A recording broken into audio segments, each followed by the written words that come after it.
Welcome back. We're now going to talk about some important questions that arise when you use regression in real problems. So, well, is at least one of the predictors useful in predicting the response? Right? That's sort of the first order question.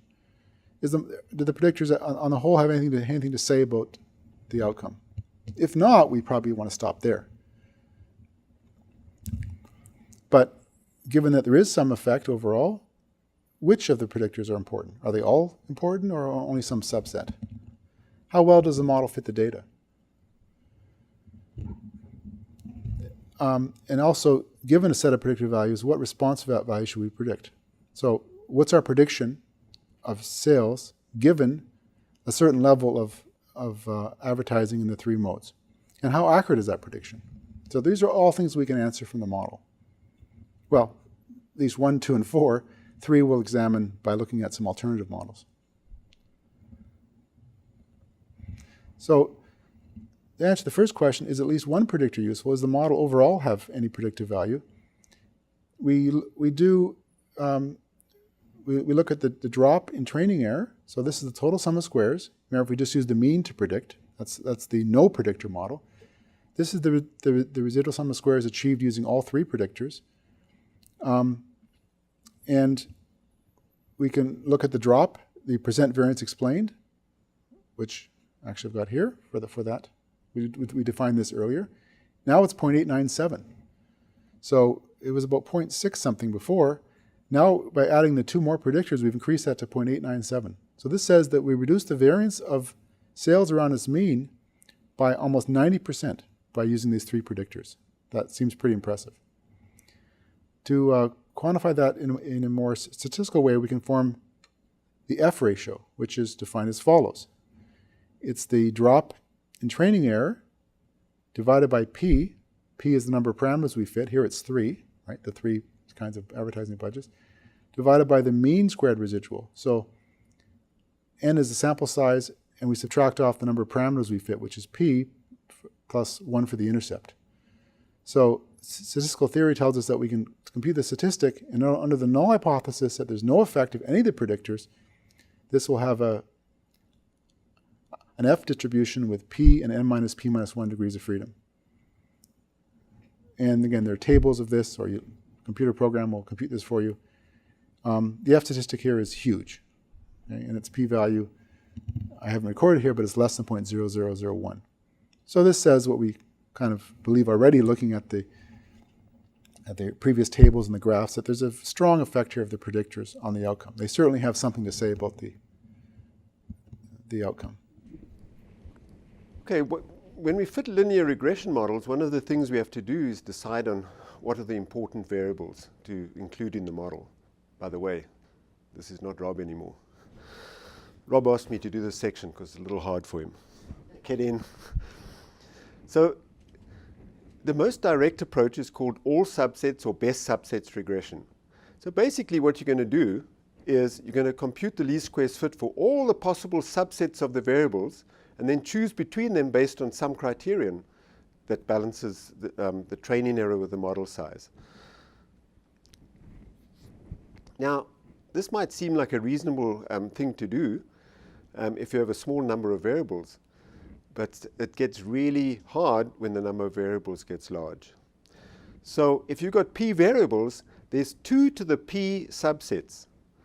And that 2 to the p grows exponentially with the number of variables. So for example, when p is 40, there are over 1 billion models. Right? So we're talking about subsets like a model might have variable 1, 3, and 5 in it. That's a subset of size 3. And then another model might have a subset of size 4. And with 40 variables, there's over 1 billion such models. So that clearly becomes cumbersome searching through such a big model space. And so what we need instead is an automated approach that searches through and finds a subset of them. And so we'll describe 2 commonly used approaches next. Forward selection is a very attractive approach because it's both tractable and it gives a good sequence of models. So this is how it works. You start with a null model, and the null model has no predictors in it, but it'll just have the intercept in it. and the intercept is the mean of y, with no other variables in the model. And now what you do is you add variables one at a time. So the first variable you add, you do it as follows. You fit p simple linear regression models, each with one of the variables in and the intercept. And you look at each of them, and you add to the null model the variable that results in the lowest residual sum of squares. So basically, you just search through all the single variable models and pick the best one.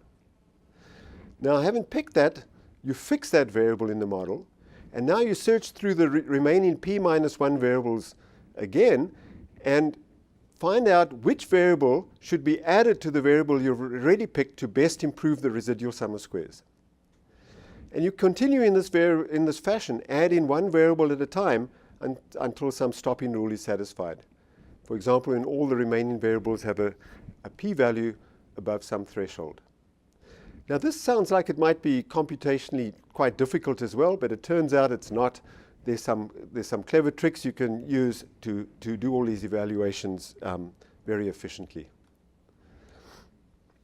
So in a similar fashion, and this is if p is not too large, you can start from the other end. So you start with a model with all the variables in the model, and now you're going to remove them one at a time. And this time you're going to remove at each step, you're going to remove the variable that does the least damage to the model. In other words, you want to remove a variable that's got the least significance. And that you can actually find from looking at the t-statistics for each of the variables and remove the one with the least significant t-statistic. And now you've got a model with p minus 1 variables, and you just repeat. And you keep on going in that fashion again until you reach some threshold that you've defined perhaps in terms of a p-value. So these are two approaches. They might seem somewhat ad hoc, but they're very effective. And later we'll discuss more systematic criteria for choosing an optimal member in the path of models produced by either forward or stepwise model selection. Some of these criteria include something known as Mallow-CP, Akaike Information Criterion, AIC, that's the abbreviation, and then BIC, which is Bayesian Information Criterion. These all sound like very important methods. They're named after important people, and they're very popular. And then there's something called adjusted R-squared. And one of our favorites is cross-validation, which you'll be learning about. We'll talk more about model selection in later sessions. Now, there's some other considerations in regression models that we haven't really touched on yet.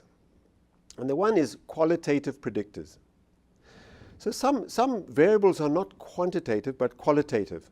In other words, they don't take values on a continuous scale, but they take values in a discrete set. So we call them categorical predictors or factor variables. We're going to see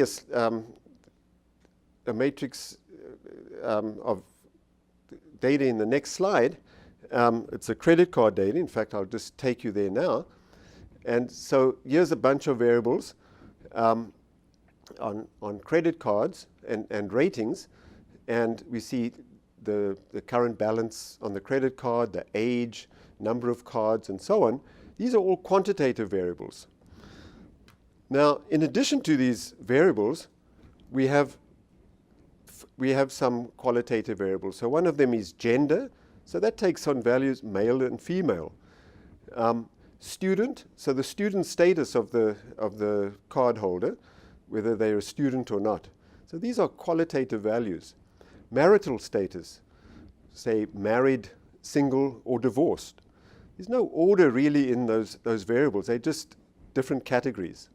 And likewise ethnicity, say Caucasian, African American, or Asian. Again, in no way an ordered variable. So how do we deal with such qualitative predictors when we fit in linear regression models?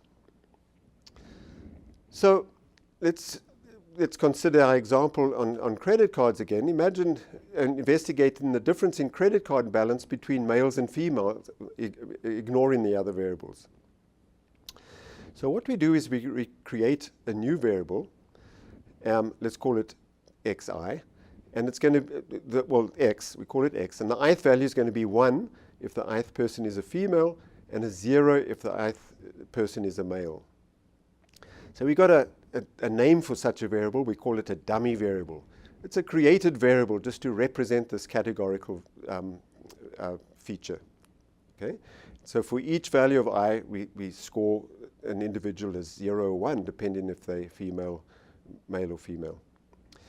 And so now if we put such a variable in a model, let's say on its own, we've got the linear regression model with a coefficient for this dummy variable, xi, and let's see what it produces. Well, since xi takes on only two possible values, 0 or 1, the model is either going to be beta 0 plus beta 1 plus error if the person is female, and if the person is male, it's just going to be beta 0 plus error. So beta 1 is telling us the effect of being female versus the baseline, in this case, of being male. And so that's how we deal with the categorical variable with just two levels. So here we see the results of the regression model using just the single variable gender and the dummy variable 0, 1, the one representing female. And so we see the result. And the coefficient's 19.73, but it's not significant. The p-value is 0.66, which is not significant. So contrary to popular wisdom, females don't generally have a higher credit card balance than males. The number's 19.73, slightly higher, but it's not significant. So what do we do if you have a variable with more than two levels? So ethnicity is such a variable. Well, we just make more dummy variables. So ethnicity has three levels. So we'll make two dummy variables in this case, and we'll call them x1 and x2. And so xi1 is the value for the ith individual for dummy variable 1. We'll call it 1 if the ith person's Asian, otherwise 0. And the second dummy variable will be 1 if the ith person is Caucasian, and 0 if not. And of course, if they're both 0, the individual will be African American. And so that's the general rule. If you've got a categorical variable with 3 levels, you make 2 dummy variables. If it's got 2 levels, you make 1 dummy variable. And if it's got k levels, you'll make k minus 1 dummy variables to represent each of those categories. So what does the model look like in this case? Well, we'll have a model now with 2 coefficients, 1 for each of these dummy variables. And let's look at the different cases. So if the person's Asian, they get the beta 1. If the person's Caucasian, they'll get the beta 2.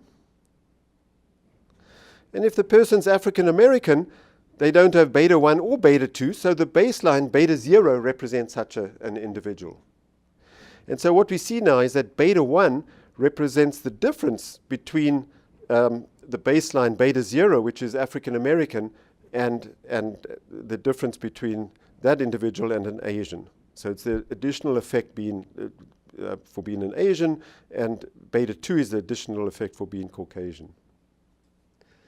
And as I said, there will be always 1 fewer dummy variable than the number of levels. So in this case, we call the category African American is known as the baseline level, because it doesn't have a parameter representing it except beta 0. So here's the linear model. We've picked African American as a baseline, and so that actually determines which comparisons we make. So the coefficient minus 18.69 is comparing Asian to African American, and that's not significant. And likewise, the Caucasian to African American, which is also not significant. Now, it turns out the choice of the baseline does not affect the fit of the model. The residual sum of squares would be the same no matter which category you chose as the baseline. But the contrasts would change, because that would picking the baseline determines which contrasts you make, and so the p-values potentially will change as you change the baseline.